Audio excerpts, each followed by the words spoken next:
মানুষের মধ্যে একটা বিশেষত্ব আছে, আর তা হলো সে সর্বদাই ভাবে যে সে সবার মধ্যে শ্রেষ্ঠ। সর্বদা সর্বশ্রেষ্ঠ কাজ করতে চায়, সে সর্বশ্রেষ্ঠ পরিণাম পেতে চায়, সে সর্বদাই চায় যে সব জায়গায় সে যশ পাক। কিন্তু যখন প্রশ্ন ওঠে প্রেমের, তখন প্রেম মানুষের থেকে অনেক উচ্চ স্থানে বিরাজ করে। প্রেমে যে মানুষকে আপনি ভালোবাসেন, সেই মানুষের প্রসন্নতা আপনি সর্বশ্রেষ্ঠর থেকেও শ্রেষ্ঠ মনে করেন। সেই ব্যক্তির কাছে হেরে গেলে মনে তিক্ততা নয়, ঠোঁটের কোণে হাসি আসে। যাকে আপনি ভালোবাসেন তাকে হারিয়ে যদি আপনি জেতেন, তবে সেটা জিত নয়, এটা সবচেয়ে বড় হার। তাই সিদ্ধান্ত আপনার। আপনি কি চান? আপনি কি চান প্রেমের জয় হোক, নাকি আপনি চান আপনার জয় হোক? রাধা রাধা। প্রদীপ, এই প্রদীপকে জ্বালানোর জন্য কিসের প্রয়োজন হয়? সলতে, ঘি, আগুন, ব্যাস?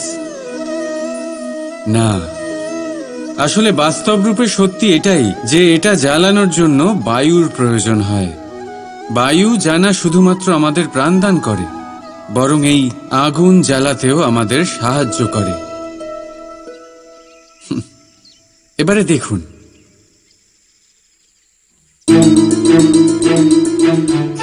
দেখলেন যে বায়ু এই আগুন জ্বালাতে সাহায্য করলো, সেই বায়ুই এটা নিভিয়ে দিল।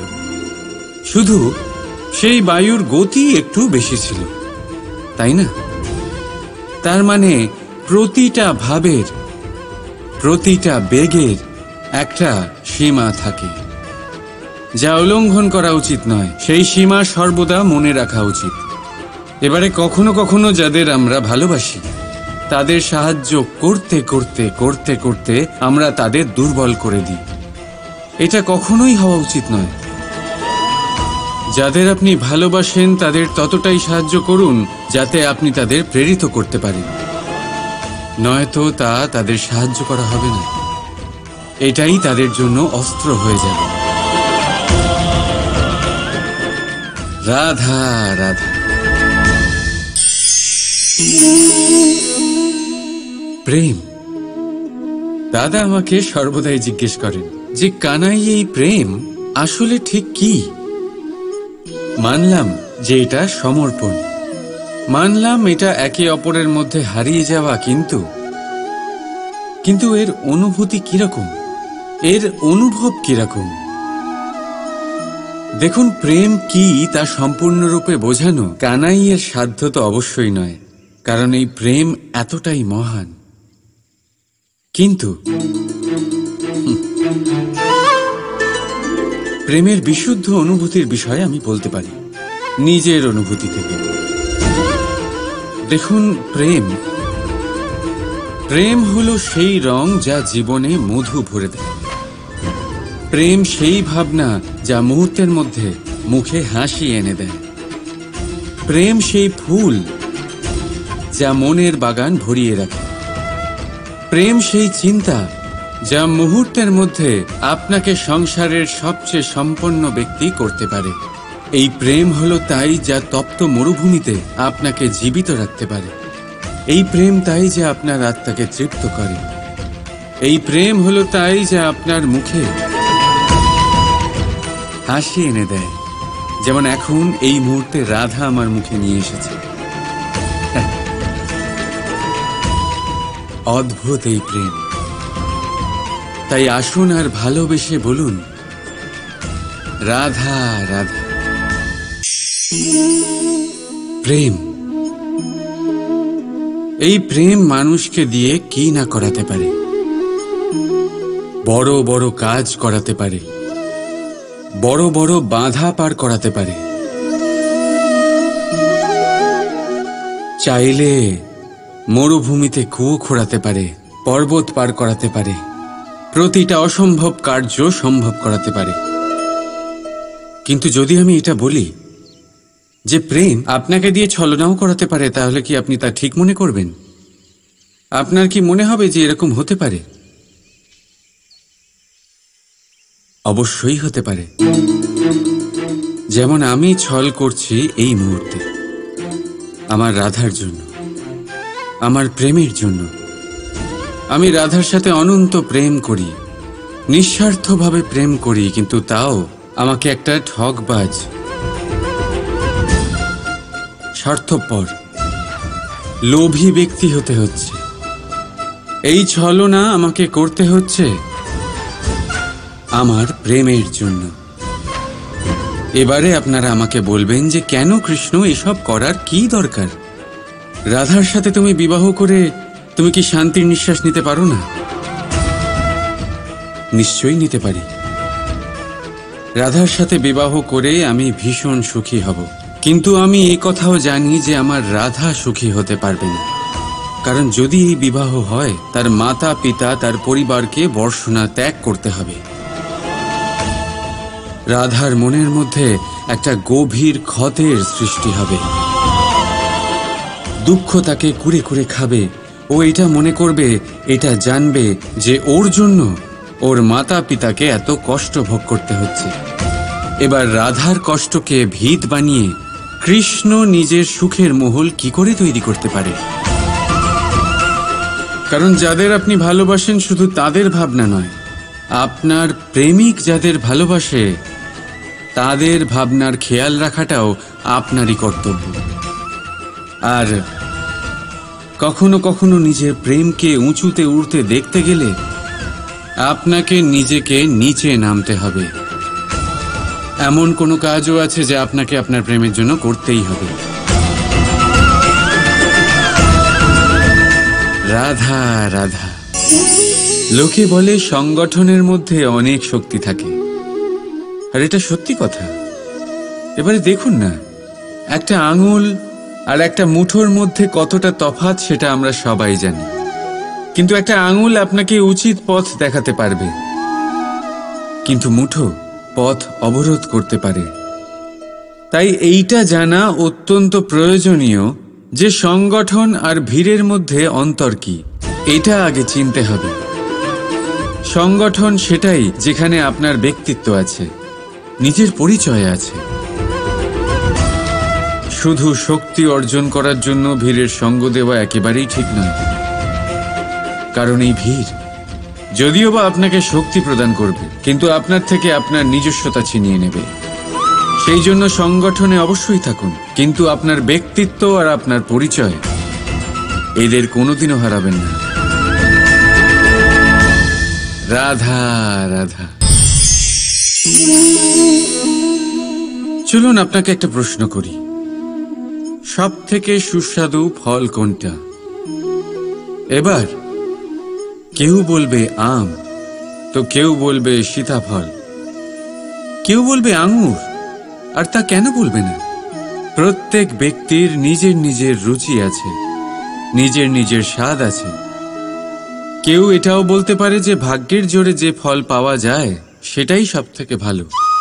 এবার রুচি যাই হোক না কেন, যেমন খুশি হোক না কেন, সব থেকে মিষ্টি ফল হলো সেটাই যা পরিশ্রম করে অর্জন করা হয়।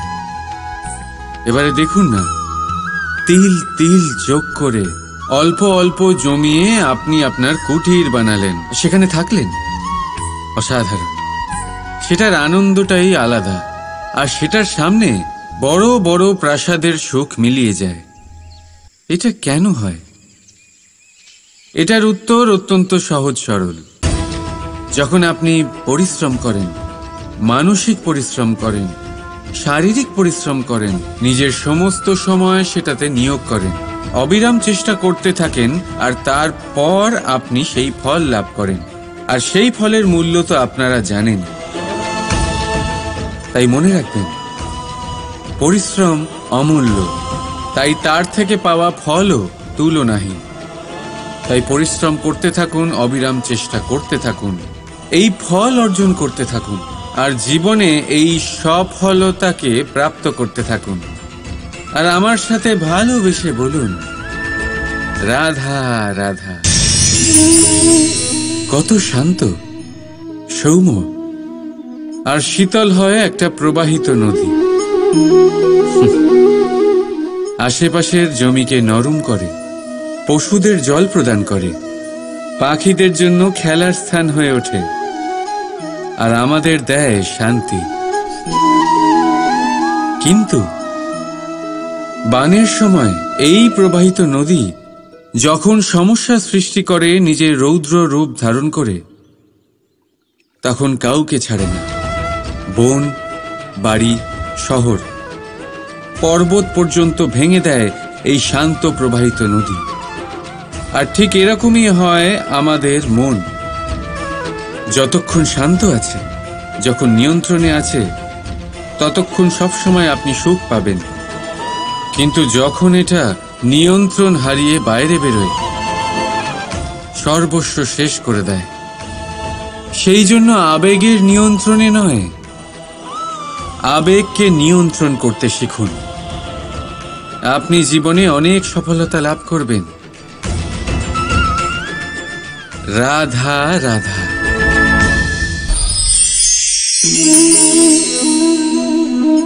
কেমন আছেন আপনারা? জিজ্ঞেস করলাম এই কারণে, কারণ আজকের দিনে দাঁড়িয়ে আশেপাশে যাকেই দেখছি সে দুঃখী আর ব্যাকুল। সে ভাবে সংসারে সব থেকে বেশি দুঃখ শুধু তার জীবনেই আছে, সব থেকে বেশি সমস্যা তার জীবনেই আছে। সংসারে এমন কেউ নেই যার জীবনে কোনো সমস্যা নেই, আর সংসারে এমন কোনো সমস্যা নেই যেটার সমাধান মানুষের কাছে নেই। কিন্তু সেই সমাধান খোঁজার জন্য নিজের বন্ধ দ্বারগুলিকে খুলে এগিয়ে যেতে হবে, সাহস করে এগিয়ে যেতে হবে। কিন্তু কিছু মানুষ কি করেন? নিজের মাথায় হাত দিয়ে কোনো এক কোণায় বসে নিরাশ হয়ে নিজের ভাগ্যকে তিরস্কার করেন। না, এটা কখনোই করবেন না। কর্ম করুন, এগিয়ে যান, সাহস দেখান, আর সব থেকে জরুরি কথা, সংযম হারাবেন না। কারণ আপনার লক্ষ্য যতই কঠিন হোক না কেন, সেটা অবধি পৌঁছানোর রাস্তা আপনার পায়ের তলা দিয়ে সর্বদাই যাবে। রাধা রাধা। আপনি এরকম অনেক লোককেই নিশ্চয়ই জানেন যারা ভোরবেলা উঠে স্নান করে প্রার্থনা করতে বসে পড়েন, শ্লোক পাঠ করেন আর অন্যদের উপদেশ দেন যেন তারাও এসব করেন, মন্ত্র উচ্চারণ করেন। মন্ত্র উচ্চারণ, নিঃসন্দেহে এটার মধ্যে অনেক শক্তি থাকে। কিন্তু সেই শক্তি আপনি তখনই পাবেন যখন আপনি সেই মন্ত্রে লুকোনো শিক্ষা আত্মসাৎ করবেন, নিজের জীবনে কাজে লাগাবেন। সেই শিক্ষাকে আপনি কর্মতে পরিবর্তন করবেন, প্রেম সহকারে সেই জ্ঞান নিজের জীবনে আনবেন, এটার প্রয়োগ করবেন। তখন পাবেন আপনি সেই মন্ত্রের শক্তি। নয়তো সেই মন্ত্র পড়ে কোনো লাভ হবে না আপনার। তাই মনে রাখবেন, মন্ত্রের শক্তি তাকে পাঠ করার মধ্যে নেই, সেটা বিশ্বাস করার মধ্যে আছে। রাধা রাধা।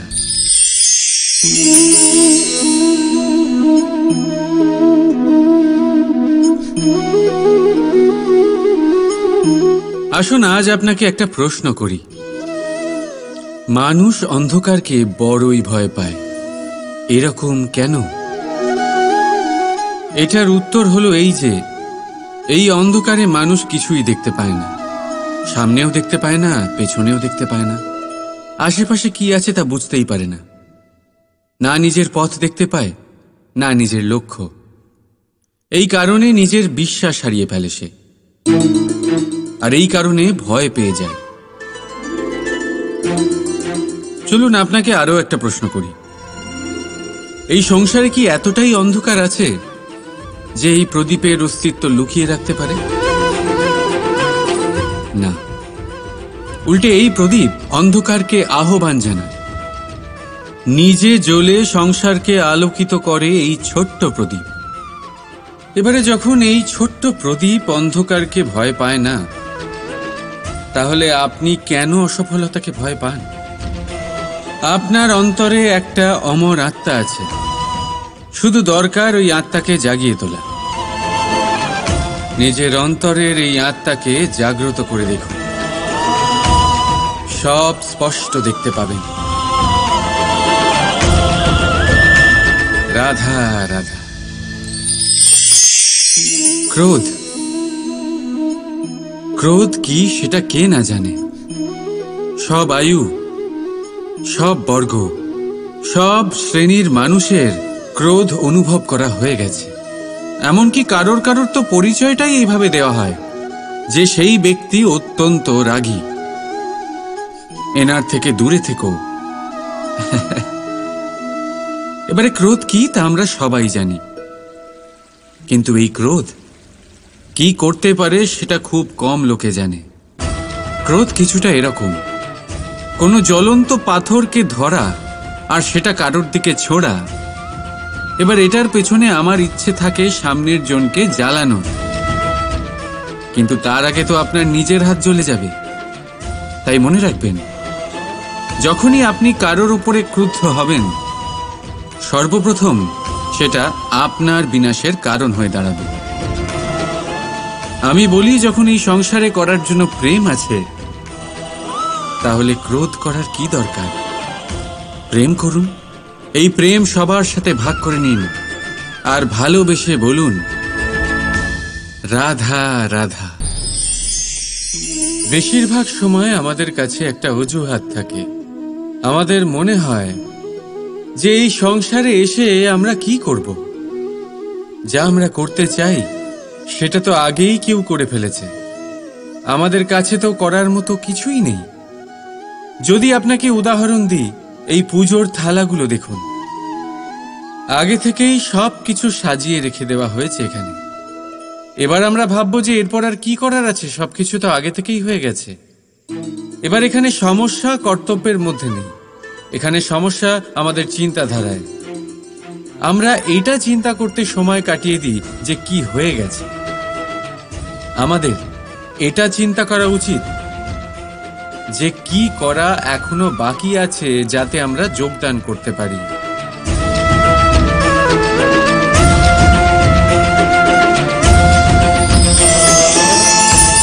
বুঝলেন, সংসারে এমন কোনো কাজ নেই যা শেষ হয়ে গেছে। আপনারা সবাই সেটাকে এগিয়ে নিয়ে যাওয়ার প্রয়াস করতে পারেন। আপনি সেই কাজকে আরো ভালো করে তুলতে পারেন। শুধু দরকার হলো ধন্যাত্মক চিন্তা ভাবনা। রাধা রাধা।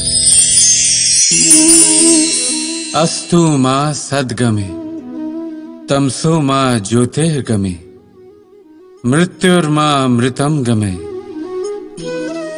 আপনি কখনো ভেবে দেখেছেন, কালো রং যদি না থাকতো তাহলে কি সাদা রং আপনি বুঝতে পারতেন? রাত্রের অন্ধকার যদি না থাকতো তাহলে সূর্য প্রকাশের অর্থ কি আমরা বুঝতে পারতাম? যদি এই ক্লান্তি না থাকতো তাহলে কি বিশ্রাম কাকে বলে আপনি বুঝতেন? এই খিদে যদি না থাকতো তাহলে কি এই সুস্বাদু ব্যঞ্জনের অর্থ আমরা বুঝতে পারতাম? আমরা কি সবকিছুর আনন্দ উপভোগ করতে পারতাম? তাই মনে রাখবেন, এই সংসারে কোনো অনুভূতি বা বস্তু খারাপ নয়। যদি আপনি মনে করেন সেটা খারাপ, তাহলে সেই কারণে যে এই খারাপ অত্যন্ত আবশ্যক, নয়তো ঈশ্বর এটাকে আমাদের সংসারে রাখতেন না। এই খারাপের উদ্দেশ্য হলো যাতে আমরা ভালোর মাহাত্ম্য বুঝতে পারি, যাতে আমরা ভালোর দিকে লক্ষ্য পূরণ করতে পারি। তাই খারাপকে কখনো ঘৃণা করবেন না। এটা তো শুধু ভালোর জন্মগ্রহণের জনক, সেটাকে ভালোতে পরিবর্তন করুন। অসত্য থেকে সত্যের দিকে নিয়ে যান, অন্ধকার থেকে আলোর দিকে নিয়ে যান, মৃত্যু থেকে অমরত্বের দিকে নিয়ে যান, কিন্তু প্রেমের পথ দিয়ে। রাধা রাধা। ভয়, এই ভয় সব সময় মানুষের সাথে থাকে। কিছু হারিয়ে ফেলার ভয়, যেটা পাওয়া গেছে সেটা হারিয়ে ফেলার ভয়, যার কাছে আমরা রয়েছি তার দূরে চলে যাওয়ার ভয়, যেটা আমাদের সেটা আমাদের থেকে কেড়ে নেওয়ার ভয়। আর মানুষ নিজের সারাটা জীবন কাটিয়ে দেয় এই ভয়েরই ছায়াতে। কিন্তু আপনি কি কখনো এটা ভেবে দেখেছেন যে এই ভয় আমরা কেন পাই? এই ভয় আমরা এই জন্য পাই কারণ আমরা সেই ব্যক্তি, সেই অনুভূতি, সেই বস্তুকে নিজের সাথে আটকে রাখি। আমরা নিজেই তাকে এত শক্তি প্রদান করি যে সে যখন ইচ্ছে আমাদের ছেড়ে চলে যেতে পারে, আমাদের কষ্ট দিতে পারে। কিন্তু যদি আমরা ওই অনুভূতি, ওই ব্যক্তি, ওই বস্তুর সাথে নির্লিপ্ত থাকি, সেটার আকর্ষণ থেকে আমরা মুক্ত হয়ে যাই, তাহলে না সে আমাদেরকে ছেড়ে যেতে পারবে, না আমাদের কষ্ট দিতে পারবে। সেই জন্য স্বতন্ত্র থাকুন, আর সবাইকে স্বতন্ত্র রাখবেন, প্রেমকেও। রাধা রাধা। সূর্যের কিরণ কতটা দৈব হয়, তাই না? মনেই হয় না যে এই সূর্য সারা রাত ধরে অন্ধকারের সাথে যুদ্ধ করছিল। এই সূর্য প্রতিদিন উদিত হয়, এটা ভুলে গিয়ে যে আগের দিন সন্ধেবেলায় সে অস্ত গেছিল। আবার তার উদয় হয়, সারা সংসারকে সে আলোকিত করে। এটাই তফাৎ আমাদের আর সূর্যের মধ্যে। সূর্য অতীতকে পেছনে ফেলে আগে এগিয়ে যায়। আমরা প্রতিদিন ভোরবেলা উঠি আর সেই একই পুরনো কথা আমরা বয়ে নিয়ে চলি। সেই তিক্ততায় নিজেকে জড়িয়ে ফেলি আমরা। এবারে এই অতীতের সেই সমস্ত ঘটনা আমাদের ভবিষ্যতের দিকে এগোতে দেয়ই না। দেখুন, এটাই কিন্তু জীবন। ভুল সবার দ্বারাই হয়, সুযোগও সবাই পায়। সকলের জীবনে অসফলতা অবশ্যই থাকে, সকলেই খারাপ দিনের সম্মুখীন হয়। কিন্তু এই সমস্ত কথা ভুলে গিয়ে যখন জীবনে আগে এগোবেন, তখনই তো এই সংসারে, এই আকাশে সূর্য হয়ে উজ্জ্বল হয়ে উঠবেন। তখনই তো এই সংসারকে আলোকিত করবেন। তাই প্রতিদিন জেগে উঠুন, এক নতুন জন্মের সাথে, এক নতুন উৎসাহের সাথে, এক নতুন লক্ষ্য নিয়ে। কারণ ঘটে যাওয়া ঘটনা আপনাকে কষ্ট দেওয়ার জন্য নয়, শুধুমাত্র শিক্ষা দেওয়ার জন্য হয়। রাধা রাধা। এই সংসারে স্বামী স্ত্রীর সম্পর্ক সব থেকে বড় সম্পর্ক ধরে নেওয়া হয়, আর তা হয়ও। সপ্তপদী সহ 7 জন্ম পর্যন্ত দুজন একে অপরের সাথে জুড়ে যায়, একে অপরের অর্ধাঙ্গ হয়ে যায়। অর্ধাঙ্গ অর্থাৎ অর্ধ অঙ্গ। আপনি কি এর মাহাত্ম্য বুঝতে পারছেন? নিজের সারা জীবন কারোর সাথে ভাগ করে নেওয়া। কিন্তু সংসারের সমস্ত স্বামী স্ত্রী কি একে অপরের সাথে নিজের সারা জীবন কাটাতে পারে? এটাতে কি সবাই সক্ষম হতে পারে?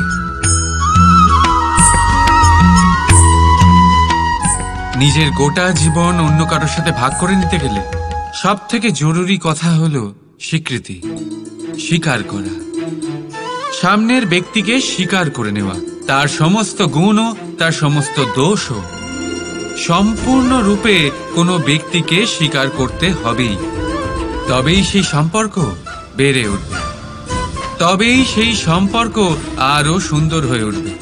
একে অপরের দোষ বের করা, ওদের ছোট করা, এটা শুধুমাত্র একটাই কাজ করে, কোনো সম্পর্কের জীবনকে নাশ করে শুধুমাত্র। উল্টে এটা হওয়া উচিত যে একে অপরের দোষ জেনে নিয়ে তাদের জানতে না দিয়ে তাদের শোধরানো উচিত। তাদের দুর্বলতাকে তাদের শক্তি বানিয়ে দেওয়া উচিত। এটাই তো প্রকৃতপক্ষে দাম্পত্য। এটাই হলো খারাপের দমন, আর এটাই হলো গুণের উদয়। রাধা রাধা। সম্মান, সম্পর্ক, এই দুই একে অপরের সাথে এমন ভাবে জড়িয়ে যেমন প্রদীপ আর শিখা, কেউ কম নয় কেউ বেশিও নয়, দুজনের অধিকার সমান হওয়া উচিত। যেমন স্বামী স্ত্রীর সম্পর্ক। এবার এখানে স্বামীর অর্থ স্বামী নয়, বরং সাথী। তার কর্তব্য হলো সাথে থাকা, আদেশ দেওয়া নয়। আর এই সম্পর্ক সহযোগিতার দ্বারা তৈরি হয়, অধিকার দিয়ে নয়। হাত বাড়ালে এটা বেড়ে ওঠে, আঙুল তুললে নয়। যদি এই সম্পর্কে একে অপরের মান রক্ষা করো, একে অপরকে সম্মান করো, তবেই এই সম্পর্ক বেড়ে উঠবে, তবেই এই সম্পর্ক অভিমানযোগ্য তৈরি হবে। রাধা রাধা। প্রেম, প্রেম কি তা সকলে জানে। সামান্য রূপে এই প্রেম আকর্ষণ দিয়ে শুরু হয়, আর এর মধ্যে খারাপ কিছুই নেই। গুরুত্বপূর্ণ কথা হলো এটাই যে এই প্রেমের লক্ষ্য কি। যাকে আপনি প্রেম করেছেন তাকে পাওয়া, নাকি না পাওয়ার জন্যে নিজেকে বিচলিত করে সংসার থেকে মুখ ফিরিয়ে নেওয়া। যদি কেউ এই দুই বিকল্পের মধ্যে একটাকে বেছে নেয়, তাহলে আপনাকে বলে দিই, এই দুটোই প্রেমের অন্ত। প্রেমের আসল অর্থ হলো সমর্পণ, সম্পূর্ণ নিঃস্বার্থ সমর্পণ। এমন প্রেম যাতে যার সাথে আপনি প্রেম করেছেন তাকে পাওয়ার প্রসন্নতা আপনার লক্ষ্য নয়, যাকে প্রেম করেছেন তাকে প্রসন্ন করাই আপনার লক্ষ্য হোক। এই প্রেম ঈশ্বর। কিন্তু যদি এই প্রেমে সম্পূর্ণরূপে সমর্পিত না হন, তাহলে এই প্রেমের কাঠামো তৈরি করতে পারবেন না। কিন্তু যদি এই প্রেমে নিজেকে পুরোপুরিভাবে সমর্পিত করতে পারেন, তাহলে বুঝে যাবেন এই প্রেমে আপনি ঈশ্বর পেয়েছেন। রাধা রাধা। প্রেম, এই প্রেম এই সংসারে কে না করেছে। প্রত্যেকে প্রেম অনুভব করেছে, প্রত্যেকে জানে এই প্রেম কতটা সুন্দর। কেন নয়? এই প্রেমের অনুভূতি এই সংসারে সব থেকে শক্তিশালী। এবার প্রত্যেক শক্তির সাথে আসে কিছু দায়িত্ব। এবার যখনই এই দায়িত্ব আমাদের জীবনে আসে, আমরা সর্বপ্রথম প্রেম ভুলে যাই। আর আমাদের এই প্রেম বোঝা বলে মনে হয়। কিন্তু এই সংসারের সত্য তো এটাই যে প্রত্যেক প্রসন্নতা পেতে গেলে দায়িত্ব তো অবশ্যই আসবে, যা আমাদের পালন করতেই হবে। এবার যদি আমি আপনাকে উদাহরণ দিই, আপনার বাগানে আপনি চান একটা অত্যন্ত সুন্দর পুষ্পে ভরা বৃক্ষ জন্ম নিক, তাহলে সর্বপ্রথম তার জন্য আপনাকে জল আর রোদের আয়োজন করতে হবে। তার শিকড়ে যাতে পোকা না ধরে তা আপনাকে সুনিশ্চিত করতে হবে। সেটার আশেপাশে গজানো আগাছা আপনাকে সরিয়ে দিতে হবে। আর তারপরেই আপনার বাগানে সেই সুন্দর পুষ্পে ভরা বৃক্ষ জন্মাবে, তাই তো? ঠিক এমনই হয় এই প্রেমও। সর্বপ্রথম আপনাকে এর মধ্যে সমর্পণের সার জল দিতে হবে। অবিশ্বাস আর সন্দেহ, এই দুই আগাছা আপনাকে পরিষ্কার করতে হবে।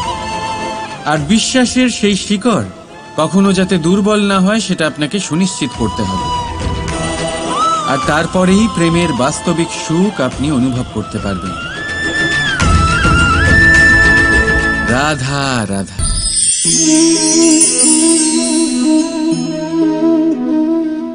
কাঁকড় এতই ছোট যে আঙুলের মাঝে ধরা যায়, কিন্তু ভাবুন যে এই কাঁকড় যদি আপনার চোখে চলে যায়, তাহলে কত বড় সমস্যা হয়ে দাঁড়াবে। এবারে ভাবুন এই কাঁকড় যদি আপনার পথে থাকে, আপনি পাদুকা পরে বড়ই সহজে হেঁটে চলে যেতে পারবেন। কিন্তু যদি এই কাঁকড় আপনার পা আর পাদুকার মাঝে আটকে যায়, তাহলে আপনি ঠিক করে চলতে পারবেন না, যতই সেই পথে ফুল ছড়ানো থাকুক না কেন। তার মানে আপনি বাইরের সমস্যা এবং প্রতিকূলতার সাথে লড়তে পারবেন, ভেতরের নয়। ভেতরের সমস্যার সাথে লড়াই করা ভীষণ কঠিন। সেই জন্য সবার আগে ভেতর থেকে আপনি শক্তিশালী হয়ে উঠুন, ভেতর থেকে পরিপূর্ণ হয়ে উঠুন। তবেই আপনি সংসারে সমস্ত সমস্যার সাথে লড়াই করতে পারবেন, আপনি বিজয়ীও হতে পারবেন। রাধা রাধা। তোমাদের যদি এই ভিডিওটা ভালো লাগে থাকে তাহলে অবশ্যই একটা লাইক করে দাও, আর এইরকম ভিডিও পেতে গেলে আমাদের সাথে থাকো।